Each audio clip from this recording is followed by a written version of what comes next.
आसान नहीं होता, भावनाएं जुड़ी होती हैं। हाँ हाँ, ये सच है। पहचानना मुश्किल हो सकता है, खासकर जब इमोशंस जुड़े हों।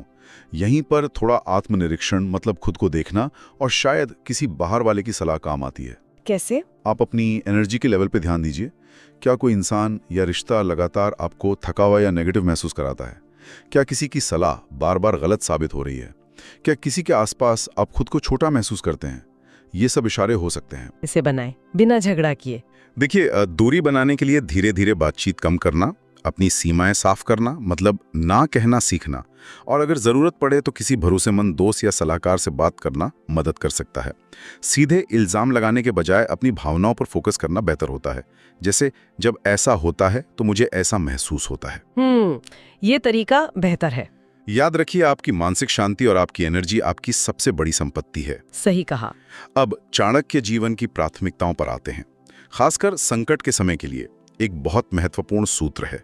वो कहते हैं, इंसान को आने वाली मुसीबतों से निपटने के लिए धन जमा करना चाहिए। हाँ, पैसे बचाने चाहिए। उसे धन को त्याग कर पत्नी यानी जरूरी रिश्तों की सुरक्षा करनी चाहिए। ओके, रिश्ते पैसे से ऊपर। लेकिन अगर आत्मा यानी चरित्र और सिद्धांतों की सुरक्षा की बात आए तो उसे धन और पत्नी रिश्तों दोनों को कम जरूरी समझना चाहिए। वाह, ये तो मूल्यों का पूरा एक पदानुक्रम और एक हायरार्की ऑफ वैल्यूज बता दिया। बिल्कुल। पहला लेवल धन। पैसा जरूरी है, सुरक्षा देता है, ऑप्शन देता है, आत्मनिर्भर बनाता है।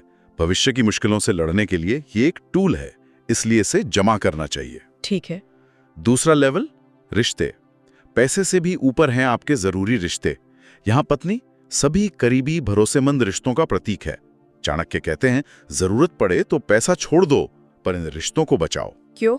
क्योंकि पैसा तो शायद वापस कमाया जा सकता है, पर टूटा हुआ भरोसा या खोया हुआ प्यार वापस पाना बहुत मुश्किल है। बात तो सही है। और तीसरा, सबसे ऊंचा लेवल आत्मा या चरित्र। सबसे ऊपर है आपकी आत्मा, आपका कैरेक्टर, आपके सिद्धांत, आपकी नैतिकता। अगर कभी ऐसी सिचुएशन आए जहां आपको अपने उसूलों से समझौता करना पड़े, अपनी ईमानदारी बेचनी पड़े, तो चाणक्य कहते हैं कि पैसा और रिश्ते दोनों को दांव पे लगा दो, पर चरित्र को मत गिरने दो। क्योंकि चरित्र ही आपकी असली पहचान है।